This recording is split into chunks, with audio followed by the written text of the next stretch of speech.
Hi, and thanks for jumping on and watching this recorded video. For those of you that weren't able to make it yesterday to our mentor lunch and learn. My name is Amanda Jones, and I am the mentor coordinator for the Grand Rapids Center for Community Transformation, otherwise known as GRCCT, since the name is pretty long. We're an organization that has 5 different partners. We have Bethany Christian Services. We work with 14 to 24-year-olds looking to help them with housing, education, and employment, which is mostly where our mentoring program is through. We have NAACP housed in our space. We have the Grand Rapids Nehemiah Project, who is oversees our 2 social enterprises, which is Rising Grinds, which is a coffee, breakfast, and lunch spot, and then Building Bridges, which is a professional landscaping and construction company. So I don't expect you to understand what GRCCT is by any means, as it is quite a bit.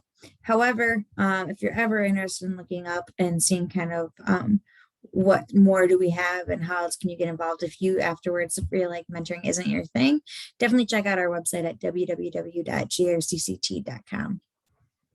Now, the reason why you guys are watching this is because you are interested or wanting to learn more about what's our e-mentoring program. So our mentoring program works with youth 14 to 24 years of age. Typically in the past, it had been in person, but because of COVID, we had to move to e-mentoring. And I found that that works a little bit better.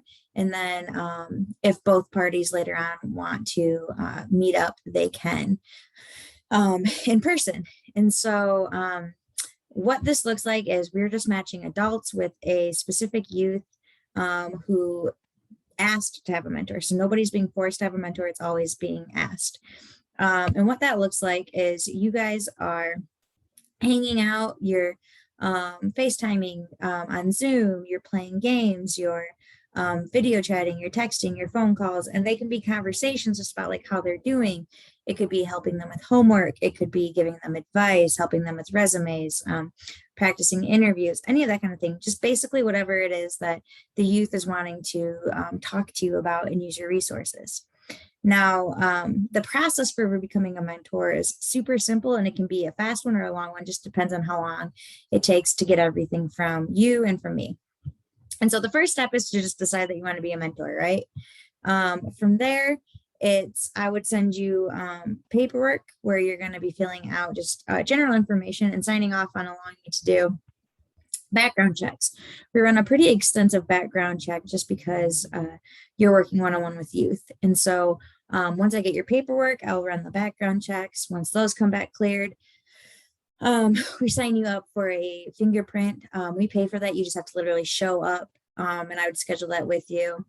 It typically takes about 10 minutes. I would interview you, typically takes about 15 minutes, and that's just to get a better idea of who you are and what kind of a mentee would be the best fit, because we want this to be beneficial for you as well, and not just the teenager. And so once we have that done, what I'll do is send you a training, which is all done virtually.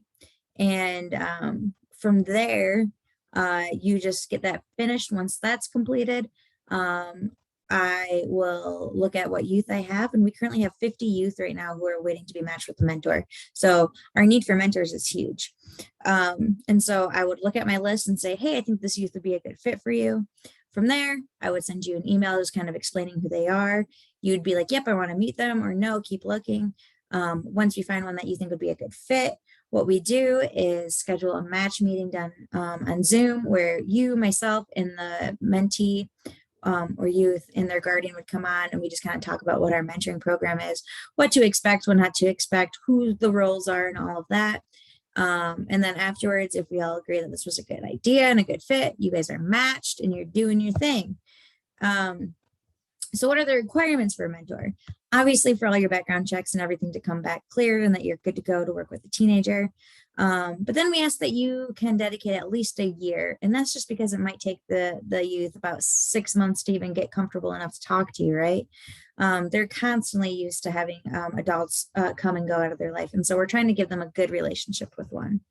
We ask that it's at least 4 hours a month that you're either texting or calling or doing some type of an online activity, or if you're comfortable, you're meeting in person, whatever you're comfortable with. Now, of course, we understand that life happens and that something might change, and that's fine. Just be open in communication so that we can all be on the same page. I will be constantly available for you.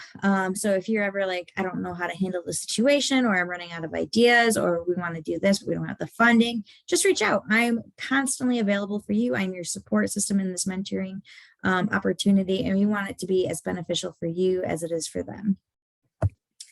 Otherwise, that's pretty it. Our mentoring program is a very simple one, and just the fact that we want to match adults with our youth that are going to benefit them and help them grow into like these awesome human beings that we all are wanting to, continue to have. And so if you are interested in becoming a mentor, please reach out to my email located down below, akjones@bethany.org. Just let me know that you're interested, and I can shoot you over all that information, and we'll just get the process started. Looking forward to having a few of you join our team. Thanks. Bye.